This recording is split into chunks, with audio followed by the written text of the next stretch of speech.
Les recettes de Muriel, nouvelle rubrique qu'on voulait justement vous présenter dans le 19h de la place du village. On parle de cuisine, et oui, on parle de tout dans le 19h. Après la musique, c'est autour des recettes de Muriel. Pour ce second numéro, on va parler du pesto à l'ail des ours savoyard. Alors si vous connaissez pas, justement, Muriel va tout nous dire justement sur sa recette, sa façon de faire justement de ce pesto à l'ail des ours savoyards, un plat typique savoyard que je vous propose justement de retrouver dans cette rubrique avec Muriel. Regardez pour cet instant recette. Le pesto à l'ail des ours savoyards, Muriel, ça se fait comment ça? Alors, le pesto savoyard de Muriel, il se fait avec 100 g de feuilles d'ail des ours. Les voici. J'insiste sur les feuilles, parce que la partie aillée, la partie blanche qui est là, vous l'enlevez parce que c'est beaucoup trop fort. On ne la mange pas celle-là. Alors, on peut la manger dans d'autres plats, consommer différemment, mais en pesto, on l'enlève.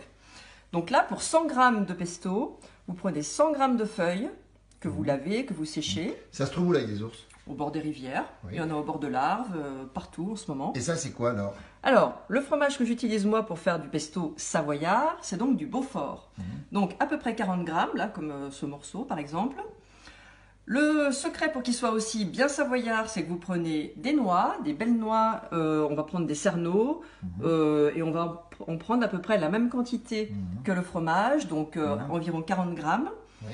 Vous mixez les feuilles, le fromage, les noix, une pincée de sel, du poivre, vous mixez bien fin et ça donne ce résultat. De l'huile ou pas? Alors de l'huile, pareil, la même quantité, à peu près 2 grosses cuillères à soupe. Ça se fait pas cuire.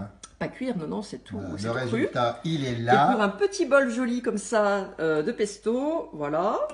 Le résultat est là. Et le résultat est là, c'est-à-dire Voilà. qu'on se fait après un apéro de guerrier, accompagné d'un bon vin rouge ou, moi ma préférence c'est je dirais un vin cuit.